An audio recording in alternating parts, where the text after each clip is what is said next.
diskarte. Ito, touchdown tayo sa Antipolo. Ayan, ito yung gagawin natin, Hyundai Reyna. So ito, tatanggalin natin ito. Yung pagtanggal niyan, itong part muna no to. Ito. Ayan. Tapos may tornilyo yan sa gilid. Okay, tara, pisahan natin siyang baklasin.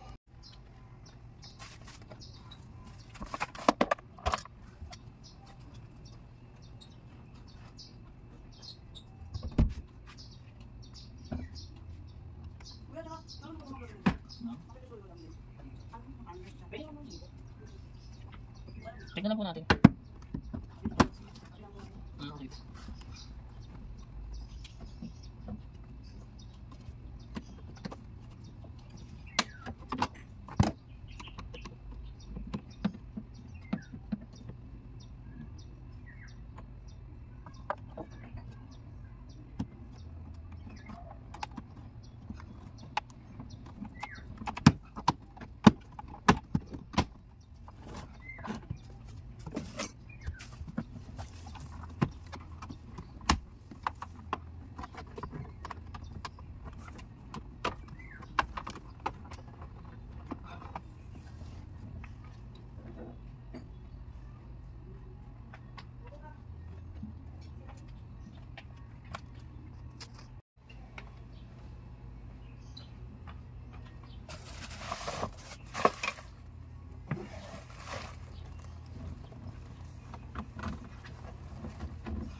So ayan, remove na natin siya.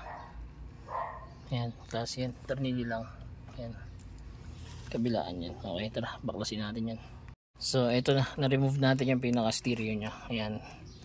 So ayan, palitan natin siya ng Android. So ayan, tapos na tayo mag-install dito sa Hyundai Reyna. Ayan, kasama pa rin sa package natin yung reverse cam. Ayan, kita nyo naman kung gaano siya kalino. Kahit isang part mo siya tignan, talagang malinaw yan. Ayan, naka-IPS screen na nga rin pala tayo. Ayan. Tapos meron na rin tong Apple CarPlay and Android Auto na tinatawag. Ayan.